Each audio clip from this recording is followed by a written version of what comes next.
Hi, my name's Marana, and today's curiosity is Iridaceae crocus.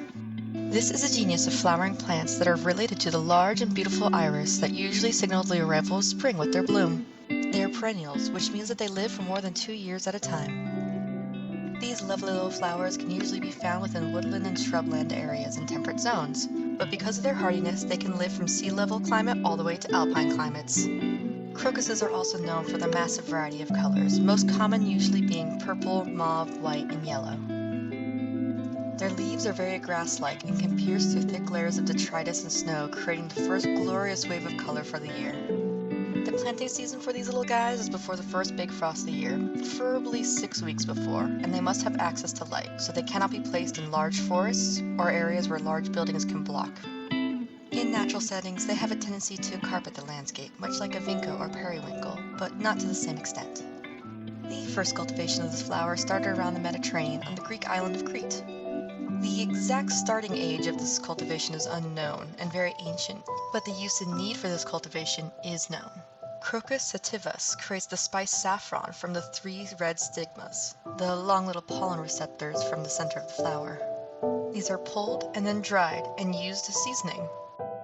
It was the world's most expensive trade and only existed in Greece and Southwest Asia for a long time. This very striking feature doesn't exist in nature, but is believed to have a wild relative, the Crocus carthristanus. I know I butchered that name, but let's just move on.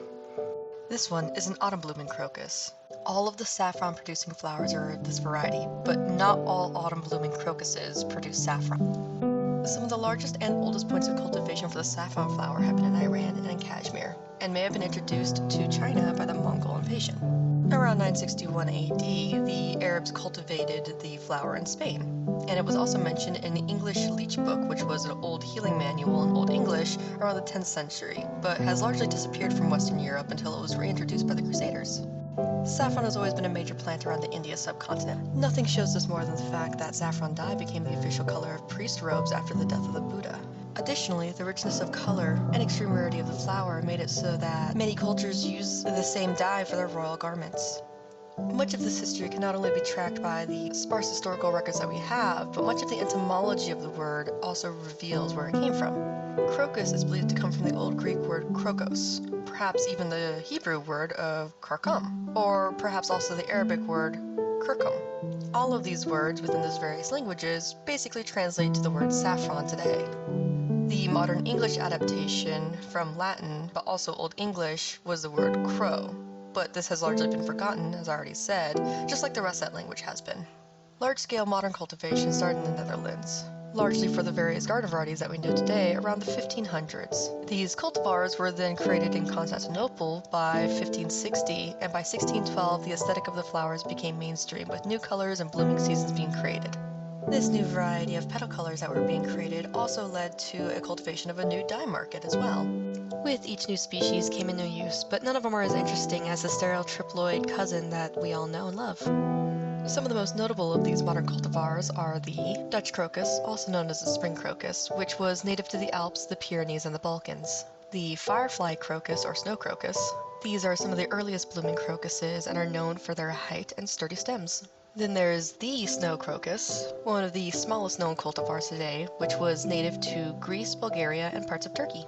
There is Sabir's crocus, also known as the tricolor crocus. This is most notable for its bright orange center, and is prominent around Greece, Crete, Bulgaria, Albania, and northern Macedonia.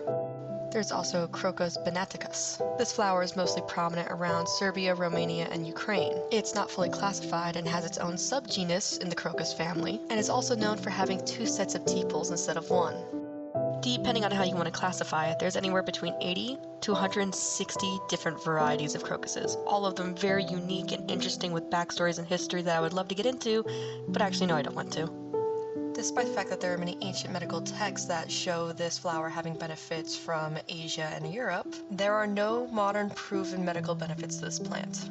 But for the few brave souls out there that are willing to try, it is believed that ingesting the seeds and crumb of this flower may help with inflammation. There are some reports out there that show that there's a lessening effect of hepatitis and cirrhosis with this flower, and even assists with chemotherapy treatments. These plants do have notable amounts of colchicine, which is an anti-inflammatory medicine used to treat gout.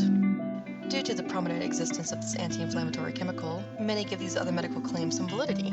If you yourself do decide to give it a try, the chemical is very bitter but also very toxic, so don't overdo it. It will be very painful and also very deadly, so don't ingest too much.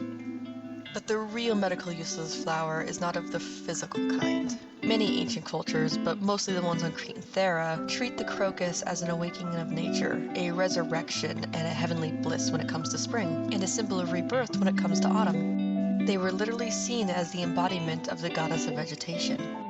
At one point, the Anatolian crocus was the centerpiece of spring festivals for the Hittites all along the Anatolian plateau. The cultural importance of these flowers can be seen in ancient depictions made by the Minoans, all over their wall frescoes, vases, and other cult objects. The blooms are a sign of new life, new love, and even shown in the various tragic myths and legends of the Greek people. Whether you do or do not practice the older faiths, there is no denying that these flowers still hold a very significant part in our culture today. They are still the usher of a newer and brighter time. They are the first color to be shown on a dead landscape, and they are a spiritual sign of hope and youth. Even if their modern use is just to be a pretty little thing that pops up in the spring, I think that is a very beautiful use for such a little sprout. Thank you for joining me on this little dive. I hope it was entertaining and that you learned a little something.